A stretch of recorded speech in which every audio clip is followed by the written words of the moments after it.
thank you everyone for joining us here today. I'm very honored to be here. So my job today is to talk about how the National Park Service preserves and interprets the history of slavery and the struggle against it, which represents almost 250 years of the 400 years we are commemorating here today. The National Park Service sites and programs represent the depth, breadth, and complexities of the African American experience during this period. And if you notice, I don't wear a uniform because I work in one of those external programs in the National Park Service. I'd like to begin here with a quote from author Ralph Ellison from Invisible Man. He said, "I am not ashamed of my grandparents for having been slaves. I'm only ashamed of myself for having at one time been ashamed." For a long time, people of African descent were taught to be ashamed or embarrassed of their history, especially as it related to slavery. However, people of African descent have helped to shape this country, and slavery and its legacy are central to the history of this nation. So as it has been said many times, this is not simply an African American story, but an American story. I'd like to begin briefly with the site we're here today at, commemorating the events of 1619. Although we all know that the African American presence predates 1619 and the arrival of the 20 and odd Africans on the Dutch ship, it is generally held as the beginning of slavery in British North America. This would begin what would result in the forced migration of over nearly 500,000 people. And sometimes though when we tell this story, we tell it as a regional story. But slavery would come to exist in all 13 of the original colonies. It would exist in the north, south, east, and west. Even Abraham Lincoln at his home in Springfield, Illinois, which is a National Park Service site, would have been faced with the brutal realities of slavery, as many people held people in bondage in Illinois, despite the fact that it was a free state. Several sites in the NPS illustrate that this was a national, not a regional phenomenon. As Superintendent Morrison talked about the New York African Burial Ground, it was designated a site in 2006. And this tells us the story of colonial New York, first occupied by the Dutch and then by the English. It is believed to be the largest and most extensive, the oldest and most extensive African cemetery excavated in North America. And over 400 burials were excavated there, but it's believed that she said that there's somewhere between 15 and 20,000 burials. Analysis of their burials shows us that urban slavery, contrary to what we have been led to believe, was not benign. The physical injuries of some of the bodies indicate that it was back-breaking labor. But I think it's more important to show that the African burial ground is not just a story about death, but about life. The burial practices uncovered are evidence that they put more value on their lives than being mere chattel.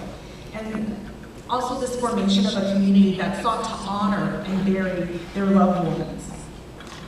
And also the fact that they were engaged in both cultural and religious practices that date back to Africa. The next slide I'd like to talk about is Independence National Historic Site in Philadelphia. Within Independence National Park is the President's House Memorial, and it's an open-air site built on the archaeological footprint of the structure that served as the residence of the President, or the first White House. And it served as the nation's, served as the nation's capital from about 1790 to 1800. When President George Washington occupied the house from 1790 to 1797, he brought with him enslaved people to work in the house. The memorial exhibit, entitled "Freedom and Slavery in the Making of a New Nation," helped tell the contradictions of a nation that idealized liberty, but at the same time practiced the enslavement of its fellow human beings. The exhibit includes information about the slave trade, slavery in Philadelphia and Pennsylvania, and a timeline of slavery. It also identifies those whom Washington held in bondage. And I'd like to say their names, because sometimes when we talk about enslaved people, they're nameless and faceless. But these people's names were Hercules, Richmond, Oney Judge, Austin, Maul, Christopher, Giles, Paris, and Joe. And this exhibit also talks about the lengths to which Washington went to hold on to his enslaved property, which included rotating them back and forth between Pennsylvania and Virginia, so he could avoid laws that would have allowed for them to gain their freedom. And I think it's important to note that this is all kind of in the shadow of the Liberty Bell. And Even the Liberty Bell has connections to slavery. The Liberty Bell is called the Liberty Bell because abolitionists named it so. And I think we don't often see that there's connections with slavery and the struggle to end it all around us, and sometimes we're not even aware of those connections. Another park that helps us tell this important story is Natchez National Historical Park, located in Mississippi. And this park is in the shadow of what was known as the second largest slave market in the Deep South. It contains Melrose, which many people think is a plantation, but this wasn't even a plantation. This was actually the second home of the owners, kind of like a vacation home. And it still has the slave quarters on the property. And then there's also another unique story there in Natchez, which is the story of William Johnson. He was a free African-American who had gained his freedom at a young age. He became a barber who was able to amass a fortune. And William Johnson's life helps us tell a complex history that we don't always tell about Black slave ownership. And we know a lot about his life because he was literate. And he kept a diary from about 1835 to 1851 until he was brutally murdered. And so I think that it's important to notice that we tell these stories, but we also tell some of the harder and more difficult dialogues about the history of slavery.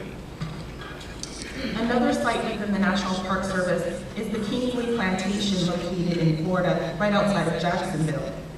This was a plantation of a man who actually had, who married an enslaved Black woman. And on the property, I'm not going to talk about their relationship, which is interesting in itself, given the time frame, but I would like to talk about the tabby slave cabins that were built. On the property, there are approximately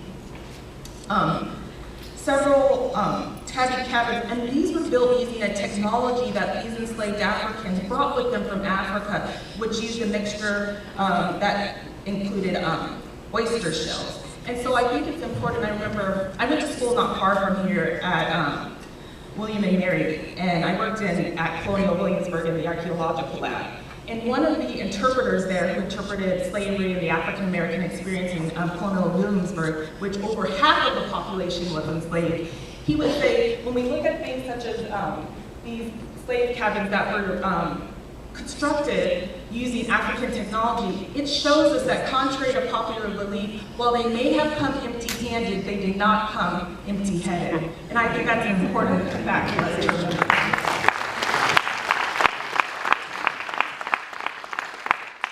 It also shows us that the systems and structures of oppression, repression, and suppression that sought to deny their very humanity did not depress their sense of hope and possibility. As a result, enmeshed in the history of slavery is the struggle for freedom and equality. And this is told at it's going by itself. It's told at 3 sites within the National Park Service: Boston African American National Historic Site, Harriet Tubman, which has 2 parks. I think she's the only woman that has more than 1 park dedicated to her, in Cambridge, Maryland, which is where my program is headquartered, and in Auburn, New York. And she's quite a special lady, and I hope she does make her appearance on the currency soon.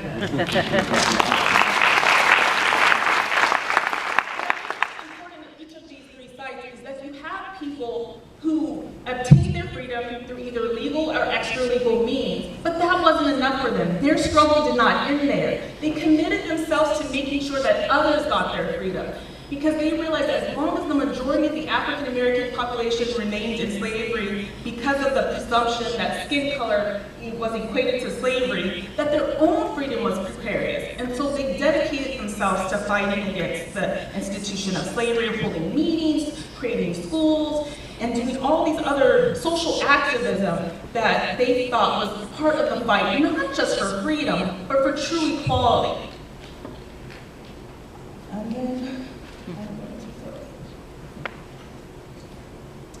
And I think it's important to notice that while we tend to focus on the African-American themed sites here, the story of slavery is infused in all of our national parks almost. You can't tell the story of America without telling slavery. And I just chose this one park, Lowell National Historic Park in Massachusetts, because this was, quote, the beginnings of the Industrial Revolution here with cotton mills. And you can't tell that story because where were they getting the cotton from? Even though they're in a free North state, they were dependent on cotton grown in the South. And so what's interesting is that even though Lowell, Massachusetts was a center of abolition and Underground Railroad, those who owned the cotton mills were very reticent and actually anti-slavery because they realized that this would hurt their profit margins.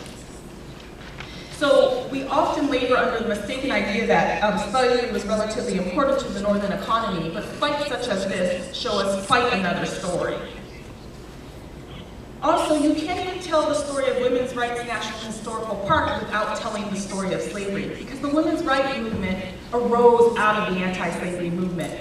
They first used this movement as a platform to argue for their own independence, and I think that's important that African American struggle for freedom has often paralleled or even come before other movements for freedom. So you can't talk about these later struggles for civil rights without first referencing the African American struggle for civil rights. And we will be celebrating, of course, the passage of the 19th Amendment next year.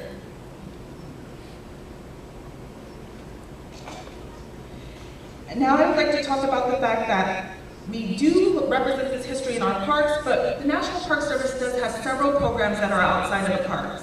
We have our National Historic Landmarks program, which many sites tell the story about slavery and the struggle against it. We also have several national heritage areas, the Cane River National Heritage Area, the Golden Beachy National Heritage Area, looking for Lincoln, the Erie Canalway, Niagara Falls National Heritage Area. So it's not just within its parks that the National Park Service is helping to preserve this history, but in all these other ways too. And last but not least, I'd like to talk about my program, which is the Network to Freedom, which is dedicated to the Underground Railroad. Established in 1998, the program sets and promotes quality standards in its coordination of education, commemoration, and preservation efforts related to the history of the Underground Railroad, which it defines as resistance to enslavement through escape and flight, which includes freedom seekers and those who assisted them in their efforts to escape, and we call it the nation's first civil rights movement. Currently, there are over 600 programs, facilities, and sites recognized by the Network to Freedom in approximately 39 states and Washington, D.C. And as you see from this map, while we often think of Canada as the only destination for freedom seekers, we see places in Florida, Caribbean, Europe, Central America. Running away was one of the most common ways that people were able to escape bondage. But one of our major aims is to show African American agency in this history. For groups that have been marginalized in the historical record, inclusivity is not simply about being present, but it's about how they are presented. The way in which we tell history matters. In traditional narratives of the Underground Railroad, people of color were largely invisible, and when they were present, they were often nameless and faceless. The abolitionist and underground movements were often constructed in terms of white benevolence, and people of African descent were considered passive recipients of the movement instead of active participants. They were relegated to secondary characters, and this furthered that kind of post-Civil War narrative of freedom or emancipation being a gift and not something that was earned for and fought for people of African descent. And I'd like to turn it over to my colleague who is going to talk about how African Americans continued that fight during the Civil War.